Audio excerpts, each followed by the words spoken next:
the Unstoried thought leader. And it kind of builds on this idea that the stories we tell ourselves about ourselves and the world are not always true.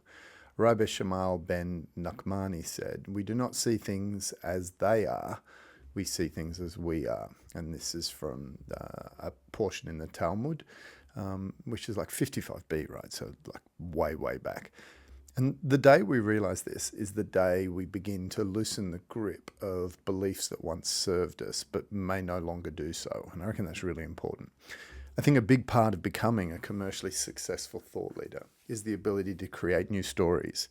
And the journey often involves exploring and then often evolving the stories we tell ourselves about who we are, what we know, and what's possible.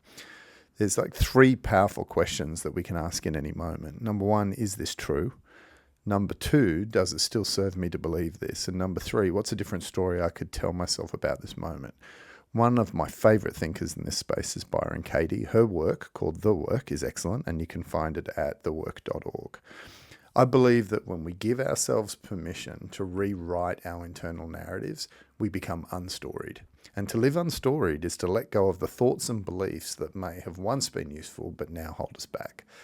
Like from a personal example, I went to a session with an ADHD specialist and I was a carer observer, right, for someone else. And at one point, the doctor casually mentioned that many adults, and perhaps even I, may have undiagnosed ADHD. There was no assessment, no evidence, just a throwaway line. He did nail me with eye contact. And it was one of those moments where I felt like he was sort of saying something, or like a hypnotherapist.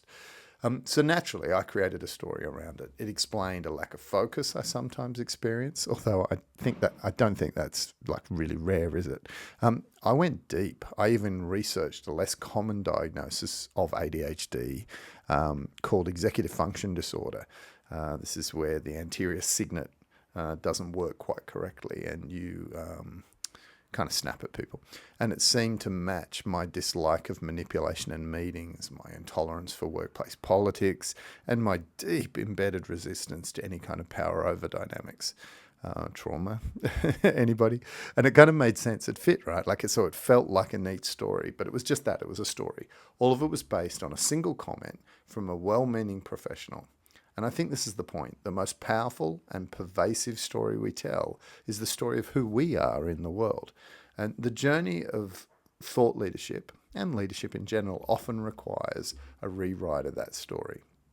So the mind is super fast to fill in the blanks, right? Especially under pressure or moments of uncertainty. And our stories help us make sense of complex or confusing moments. They're like a shortcut to cognitive overload.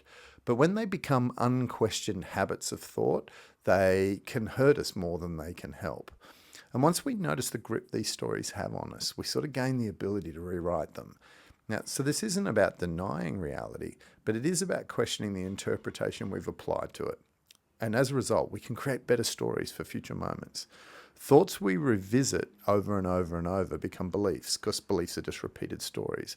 But are they useful? Often we want our beliefs to be true, so we seek out confirming evidence, which is a tendency well known in scientific method as confirmation bias.